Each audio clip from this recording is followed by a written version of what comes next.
Welcome back to Major Antonio's presentation of Out of My Life by Marshal Paul von Hindenburg. We present this audiobook in 24 parts. Subscribe to our channel so as not to miss anything. Chapter 4, Retirement.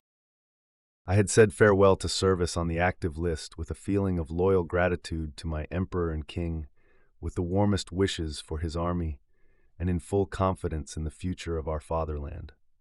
But at heart, I always remained the soldier. Thanks to the wealth of experience I had gained in every department of my profession, I could look back gratefully and feel satisfied with what I had done in the past. There was nothing that could cloud the vision over which lay the magic of youthful dreams come true. My voluntary retirement was therefore not without a certain feeling of homesickness for the life I had left behind me, nor without many a longing to be back in the army. In the peace of my new life, my hope that my emperor would again summon me if danger threatened the fatherland, my wish to devote the last ounce of my strength to his service, lost nothing of their force. At the time I left the army, an extraordinarily strong intellectual wave was sweeping over it. The invigorating contest between the old and the new, between ruthless progress and careful conservatism, was reconciled to a happy medium in the practical experiences of the recent war. In spite of the new path which those experiences opened to us, they leave no doubt that with all the increased importance to be attached to material in war, the value of the training and moral education of the soldier is as high as ever. Stout-hearted action has maintained its precedence over all the refinements of intellect.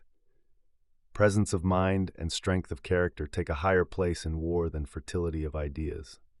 Weapons of destruction have been brought to perfection, but war has nonetheless preserved its simple, I might almost say coarse forms. It tolerated no weaknesses of human nature, and permitted no fastidiousness in military training. What it demanded as the primary necessity was that a man should be turned into a resolute personality. In peacetime, a good many people believed that the army could be reproached with unproductivity. That reproach was perfectly justified if by unproductivity the creation of material values was meant. But it was certainly false if productivity was regarded from the higher moral point of view. Everyone who does not, either from prejudice or mere spite, condemn our military work in peacetime offhand, must admit that the army is the finest school for will and action. How many thousands of men have first learnt under its influence of what physical and moral feats they were capable, and acquired that self-confidence and inward strength that have never left them through life? Where have the idea of equality and the sense of unity among our people found more striking expression than in the all-leveling school of our great national army? In the army, the human inclination to unlimited egotism, with its tendency to disintegrate society and the state, is blessedly purified and transformed by the rigid self-discipline of the individual for the good of the whole.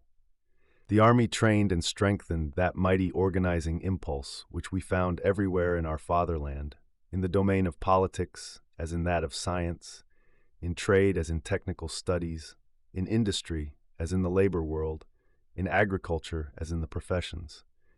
The conviction that the subordination of the individual to the good of the community was not only a necessity but a positive blessing had gripped the mind of the German army, and through it that of the German nation. It was only thus that the colossal feats were possible which were needed, and which we performed under the stress of dire necessity and against a world of enemies. On the battlefields of Europe, Asia, and Africa, the German officer and the German soldier have given proof that our training was on right lines.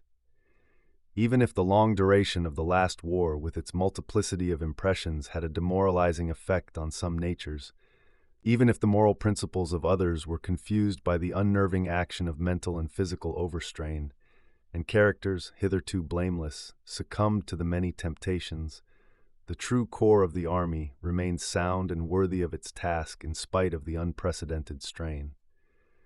The reproach has often been cast at the old army that it endeavored to degrade a free man into an automaton.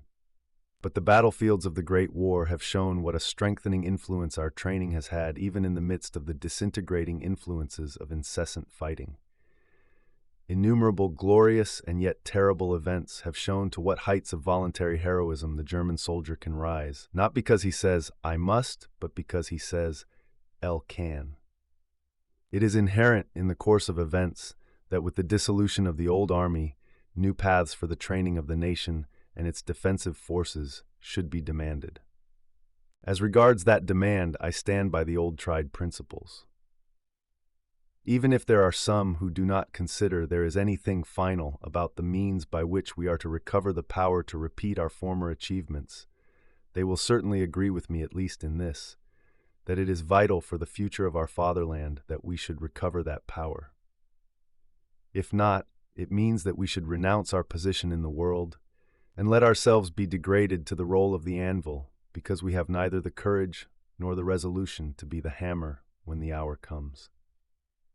The question how we are to recover the great school of organization and energy which we possessed in our old army is possibly a fateful one, not only for the future political prosperity of our German homeland, but even for its economic welfare. Germany can recover and succeed as easily as any other country on earth, and maintain a tolerable place in the world, but only by putting forth and concentrating all her creative energies.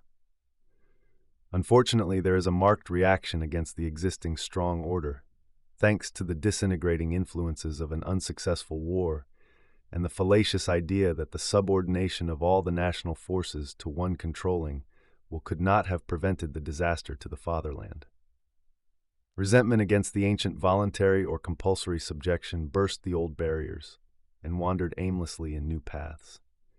Can we hope for success along these lines? Hitherto, we have lost far more in moral and ethical values from the effects of political dissolution than from the war itself. If we do not soon create new educative forces, if we continue to exhaust the spiritual and moral soil of our nation as we have done hitherto, we shall soon convert the foundations of our political existence to a barren waste. This concludes today's reading of Out of My Life, by Marshal Paul von Hindenburg. Join us also the day after tomorrow for the subsequent chapter, or download the entire audiobook from our webshop at intonio.net. Thank you for listening, and so long.